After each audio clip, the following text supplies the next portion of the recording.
ইয়ে মানে ও গিন্নি, গিন্নি, গিন্নি গো, আরে একটু শান্ত হ, একটু কথাটা শোনো। না না, আমি আর কিচ্ছু শুনবো না। 1 সপ্তাহ সময় দিচ্ছি, তার মধ্যে মহারানীর মতো ওই সীতাহার আমার চাই চাই চাই। আহা, কিন্তু গিন্নি ওটার যে অনেক দাম, আমার কি আর মহারাজের মতো অত টাকা আছে বলো? এই শোনো, তোমার কি আছে আর কি নেই তা আমার খুব ভালো করে জানা আছে, বুঝলে? কিন্তু গিন্নি, একটা কথা কান খুলে শুনে রাখো, এবারে যদি তুমি ওই সীতাহার আমাকে গড়িয়ে না দাও, আমি তাহলে চিরদিনের মতো বাপের বাড়ি চলে যাব। এই আমি বলে দিলাম। আচ্ছা ফাঁপড়ে পড়লাম আমি, কি যে করি। দূর, আর ভালো লাগে না।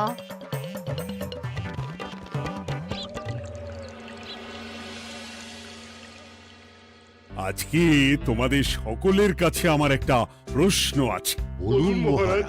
আচ্ছা, ধরো তোমরা যদি এ রাজ্যের লোক না হতে, অন্য কোন রাজ্যের হতে, তাহলে তোমাদের কাছে কৃষ্ণনগর কেমন মনে হতো? মহারাজ, এক কথায় বলতে গেলে সমৃদ্ধ শক্তিশালী রাজ্য। বেশ, তা হঠাৎ এমন প্রশ্ন মহারাজ? আসলে বেশ কিছুদিন ধরেই আমি একটা কথা ভাবছিলাম। ঈশ্বরের দয়ায় আমাদের সবই আছে, তবু রাজ্যকে আরো শক্তিশালী ও অন্যান্য রাজ্যের সাথে সুসম্পর্ক বজায় রাখা একটা রাজধর্মে পড়ে। ঠিক বলেছে। ঠিক বলেছেন। বলি, তুমি কি এসব কথা কখনো ভাবো মন্ত্রী? হ্যাঁ মানে আগে রোজ না, কিন্তু কখনো সখনো বোধহয় ভেবেছিলাম। কবে শুনি? ইয়ে ওই তো কিছুদিন আগে, ওই সেদিন। এটা ঠিক কোন সেদিনের কথা বলছেন মন্ত্রী মশাই? যেদিন আকাশে ওই দুটো সূর্য উঠেছিল? তোমাকে সবকিছুতে ফোড়ন কাটতেই হবে না গোপাল, হ্যাঁ? কি আর করি বলুন, আপনার কষ্ট যে আর সহ্য হয় না। যাই হোক, মুদ্রা কথা হলো, এসব কথা মাথায় রেখে এখন আমাদের কিছু করা উচিত। কিন্তু কি করা উচিত সেটা আমি ঠিক বুঝতে পারছি না। এই একটা করে রসগোল্লা খাওয়ালে কেমন হয়? এই, তুমি থামবে? মহারাজ, আমার কাছে একটা উপায় আছে। 10 দিনের একটা মিলন মেলার আয়োজন করলে কেমন হয়? খুব বাজে হবে। একটা মেলা কত ঝামেলার কাজ সেটা বোঝো? একেই কত খরচ, তার উপর আবার অনেক লোক। মোটেই না, এটা তো দারুণ বুদ্ধি দিয়েছো গোপাল।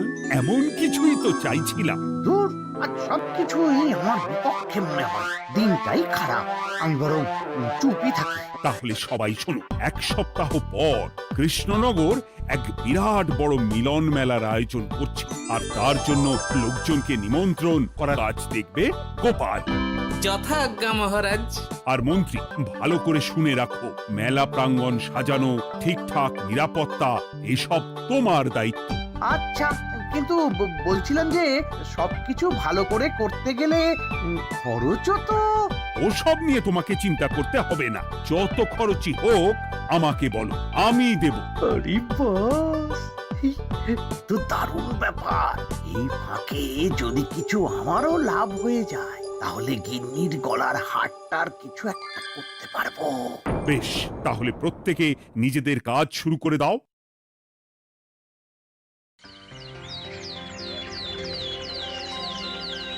শোনো শোনো শোনো, 1 সপ্তাহ পর কৃষ্ণনগর মেলা প্রাঙ্গণে অনুষ্ঠিত হতে চলেছে 10 দিন ব্যাপী মিলন মেলা।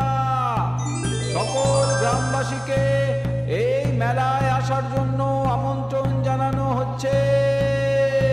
শোনো শোনো শোনো।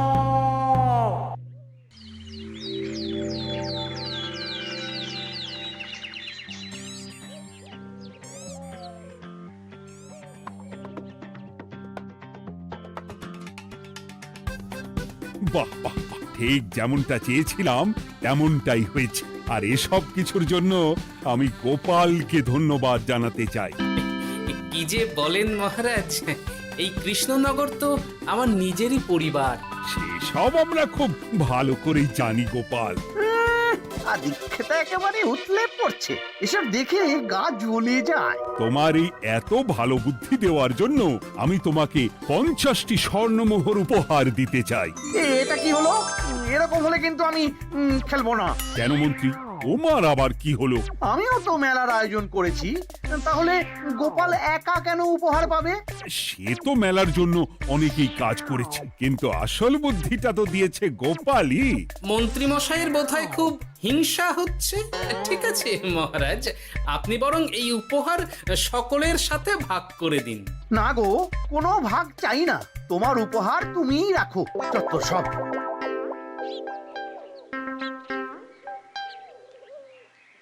আমার কি এত খারাপ দিন এসেছে নাকি যে আমাকে গোপালের থেকে পুরস্কার নিতে হবে?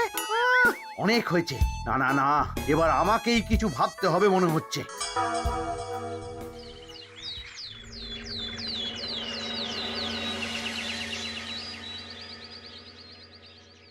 আমার আমার সব শেষ হয়ে গেল গো, সব শেষ হয়ে গেল। এবার এবার আমার কি হবে? মহারাজ, মহারাজ কিছু একটা করুন, মহারাজ কিছু একটা করুন। চিন্তা করো না, আমি দেখছি। যারা দোষী তারা শাস্তি পাবেই।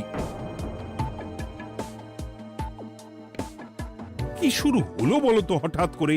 এত বড় বড় চুরি ডাকাতি হয়ে গেল, অথচ কেউ কোনো টেরই পেল না। হ্যাঁ মহারাজ, আসলে রাতের বেলা যখন সবাই ঘুমিয়ে থাকে তখন এই চুরি ডাকাতিগুলো হয়, তাই কেউ কোনো শব্দ পায় না।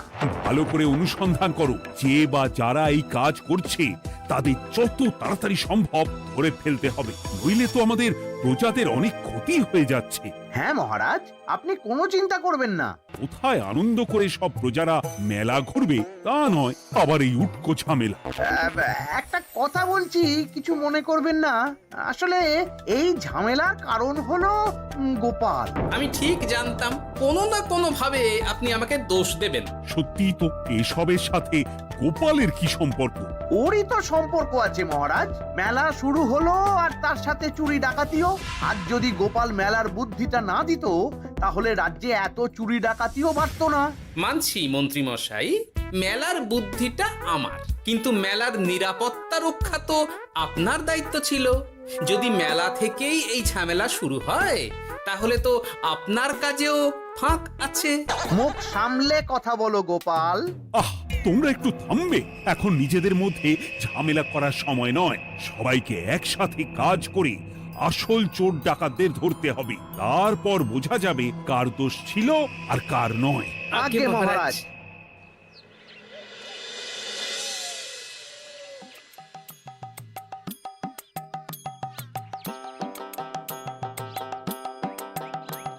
এই তো তুমি এসে গেছো।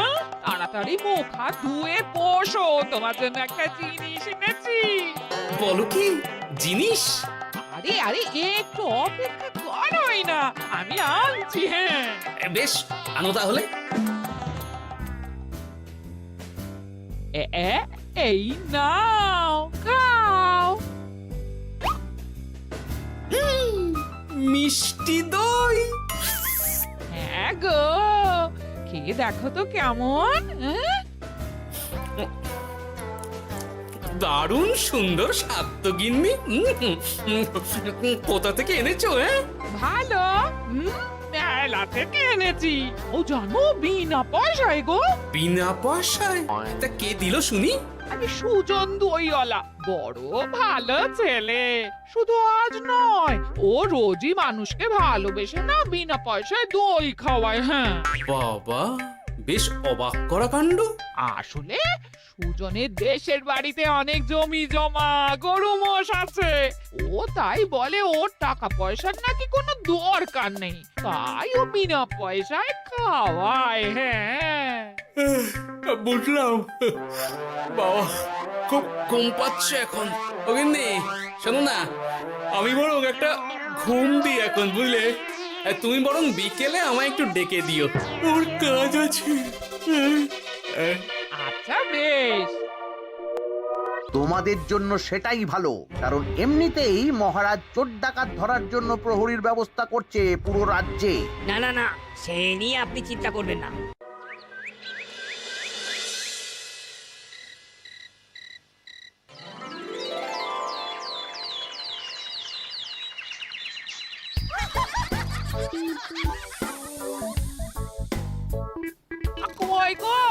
ওরে আর কতক্ষণ ঘুমোবে? সকাল তো হয়ে গেল। সে কি গিন্নি, সকাল? তোমাকে যে আমি কতবার বললাম আমাকে বিকেলে ডেকে দেবে। তা বলি কবেকার বিকেল? গতকালে না আজকে? তা তোমার বুদ্ধিতে কি বলে গিন্নি? আমার বুদ্ধি নিয়ে কথা বলো, আগে নিজের ঘুমকে দেখো। গতকাল বিকেল থেকে ডেকে ডেকে গলা ব্যথা হয়ে গেল, কিন্তু ওনার ঘুম আর ভাঙে না। হতেই পারে না। পারে না? ওদিকে কাণ্ড দেখো, রাতের খাবার পর্যন্ত পড়ে আছে। হ্যাঁ, আজব কাণ্ড। যাই হোক, অনেক দেরি হয়ে গেছে বুঝলে, আমাকে এক্ষুনি রাজসভার জন্য বেরোতে হবে।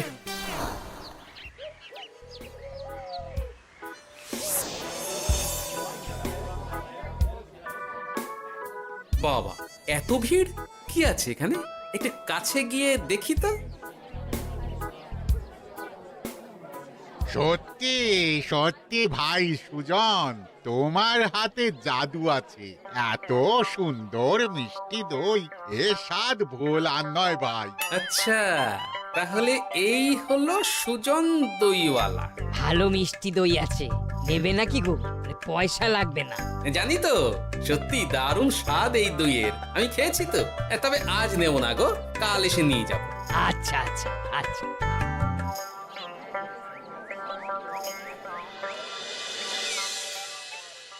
আর কোনো নতুন খবর পেলে ওই ডাকাতদের ব্যাপারে? না মহারাজ, এখনো ঠিক ধরতে পারিনি। ওরা বোধহয় বুঝতে পেরে গেছে যে আমরা খোঁজ করছি। মহারাজ, আমার মাথায় একটা নতুন বুদ্ধি এলো। রাতের বেলা করে সব বাড়িতে পাহারা দেওয়া শুরু করলে কেমন হয়? সব চুরি তো রাতেই হচ্ছে। আরে, এ তো দারুণ বুদ্ধি। কিন্তু মহারাজ, আমাদের রাজ্যের প্রহরীরা রাতের বেলা কি করে পাহারা দেবে? কেন কেন, কি সমস্যা? অনেক সমস্যা আছে। তাদের শরীর খারাপ হতে পারে, তার চেয়েও বড়, রাত জেগে থাকলে দিনে তারা সকলে ঘুমোবে, তখন পুরোটাই বেকার হবে। কিচ্ছু বেকার হবে না মন্ত্রী মশাই, আমাদের প্রচুর সেনা আছে, তাদের সকলকে দায়িত্ব ভাগ করে দিলেই হয়ে যাবে। তুমি বেশি বোঝো। গোপাল তো কিছু ভুল বলেনি মন্ত্রী, আমরা পাহারা বাড়াবো। আমি আজই সব সেনাদের সাথে কথা বলছি। সেনাপতি, তুমিও এই ব্যাপারটা একটু দেখো। যথাজ্ঞা মহারাজ।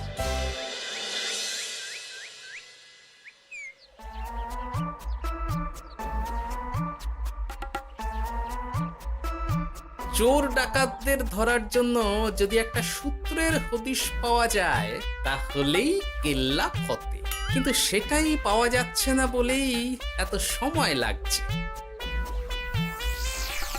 আরে, ওটা মন্ত্রী মশাই মনে হচ্ছে না? আড়ালে দাঁড়িয়ে এরকম কার সাথে কথা বলছে? এবার আমি যা বলছি ভালো করে শোনো। আজ রাতে মেলার পিছনের দিকে যে মাঠটা আছে সেখানে চলে এসো। বাকি কথা ওখানেই হবে। এই জায়গা নিরাপদ নয়। বেশ রহস্যজনক ব্যাপার। মেলার পিছনের মাঠ বললো না? রাতে আমাকেও দেখতে হবে কি হয় সেখানে।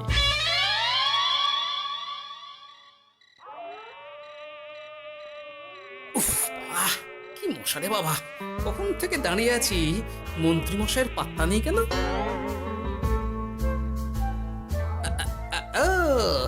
ওই তো চলে এসেছে। এই যে আমার সোনার হাটটা কই? হ্যাঁ, ওই পই করে বলেছিলাম আমার ওটা চাই। আগে কি আর বলি বলুন তো, ওই হারটা আমাদের দলের প্রধানের খুব পছন্দ হয়ে গেছে, তাই কোনোভাবেই ওটা দিতে পারলাম না। কি এত বড় সাহস! আমার বলার পরেও তুমি এরকম করলে?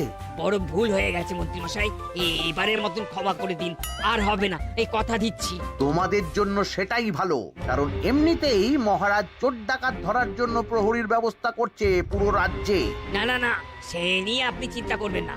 আমাদের ধরা পড়ার কোনো সুযোগই নেই, কারণ যে পরিমাণ ওষুধ আমি আমার দইতে মিশিয়ে দিই সেটা একবার যে খাবে মরার মতন ঘুমোবে। বাহ বাহ বাহ, সে তো খুব ভালো। করো করো। তার কোনো নতুন খবর পেলে? মেলা তো শেষের দিকে। হ্যাঁ, পেয়েছি। পাশের গ্রামে বলরাম নামে এক বড় মহাজন আছে। পরশু তার মেয়ের বিশাল ধুমধাম করে বিয়ে। শেষ একটা বড় দান মারতে পারলেই আপনার আমার দুজনেরই শান্তি। আচ্ছা, এই ব্যাপার তাহলে। এসব কিছুর পেছনে মন্ত্রী জড়িত। এইবার বুঝতে পারছি কেন রাতের পাহারাতে ওনার এত আপত্তি ছিল। কিন্তু ওই লোকটা কে? ঠিক আছে, এখন যাও, একটু সাবধানে কাজ করো আর আমার পাওনাটা ঠিকঠাক দিও, কেমন? সে কি সুজন দইওয়ালা? এবার আমার কাছে পুরো ব্যাপারটা পরিষ্কার হয়ে গেছে। না, কালই মহারাজকে সব জানাতে হবে, আর এদের হাতে নাতে ধরার জন্য একটা উপায় ভাবতে হবে।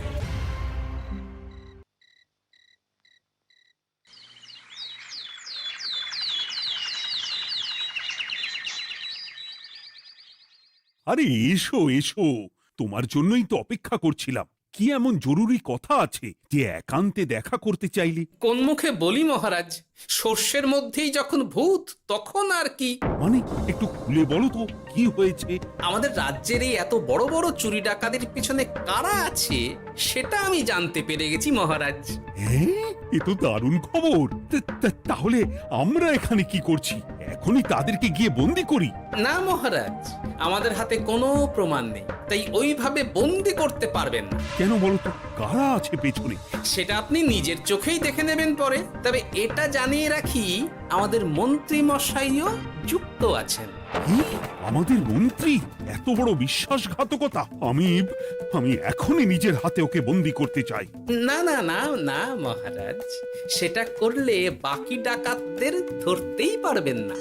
তাহলে উপায়? আমি জানতে পেরেছি এই ডাকাতদের পরের নিশানা হলো পাশের গ্রামের বলরাম মহাজনের বাড়ি। বলরাম মহাজন? কাল তোর মেয়ের বিয়ে, আমাদেরও তো নিমন্ত্রণ আছে সেখানে। তাহলে তো আরোই সোনায় সোহাগা। শুনুন মহারাজ, আমার মাথায় দারুণ এক বুদ্ধি এসেছে। সে কি? হ্যাঁ, আপনি কোনো চিন্তা করবেন না, আমি শুধু যা বলছি সেটা করুন, বাকিটা আমি সামলে নেব। তবে দেখবেন যেন মন্ত্রী মশাই এসবের কিচ্ছুটি টের না পায়। বেশ বেশ বেশ।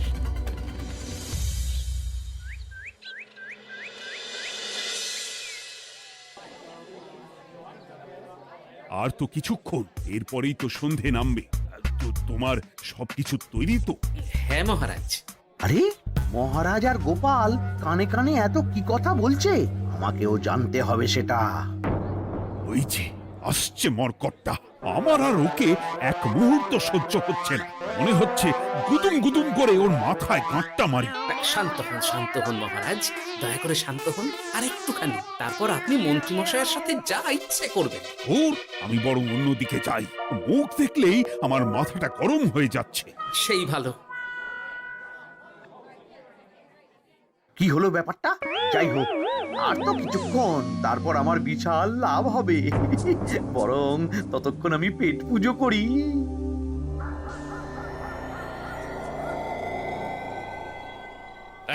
যা যা দামি জিনিস আছে সব দিয়ে দে।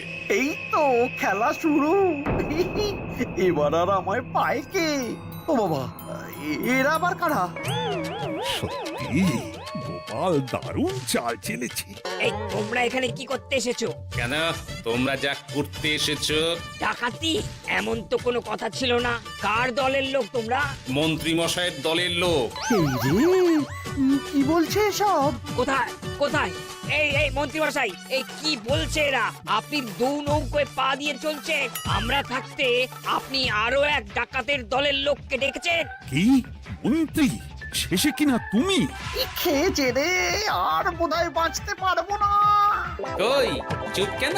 বলুন, মন্ত্রী মশাই সোনার হার ডাকাতি করে আপনাকে দেওয়ার জন্য এখানে ডেকেছেন। কি সোনার হার? আমাকেও তো একই কথা বলেছে।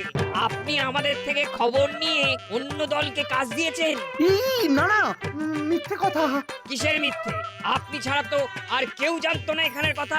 না গো, আমি শুধু তোমাদেরকেই কাজ দিয়েছি একদম শুরু থেকে। আর কোনো ডাকাতের দলকে আমি চিনি না, আমি তো নিজেই প্রথম শুনছি। মন্ত্রী, লজ্জা করে না তোমার? তুমি আমার প্রজাদের এইভাবে ঠকাচ্ছিলে। ইয়ে মানে মহারাজ, আমি আসলে অনেক হয়েছে মন্ত্রী মশাই, আপনি ধরা পড়ে গেছেন। প্রহরী, বন্দি করো সবাইকে, আর মন্ত্রীকেও। আমাকে ক্ষমা করে দিন মহারাজ, আমি ইচ্ছা করে এটা করিনি। আসলে আমার গিন্নি কদিন ধরেই মহারানীর সীতাহারের মতো দেখতে হার বায়না করেছে। তার জন্য তুমি নিজেদের লোকেদের থেকেই চুরি করবে? আর কি করব বলুন, এক সপ্তাহের মধ্যে হার না দিলে বাড়ি ছেড়ে চলে যাবে বলেছে। তাই আমি এখন আপনি যেটা করেছেন সেটা যদি আপনার গিন্নি জানতে পারে তাহলেও বাড়ি ছেড়ে চলে যাবে। শাস্তি তো তোমাকে পেতেই হবে মন্ত্রী। আয়, কে আছো? শোনো, মন্ত্রীকে মুখে কালি মাখিয়ে গাধার পিঠে বসিয়ে সারা রাজ্য ঘোরাও, এটাই ওর যোগ্য শাস্তি। আর গোপাল, তোমার বুদ্ধির প্রশংসা করতেই হয়। তোমার পুরস্কার আমি কাল রাজসভায় দেব। দূর দূর, জীবনে বিয়ে করাই ভুল হয়েছে আমার।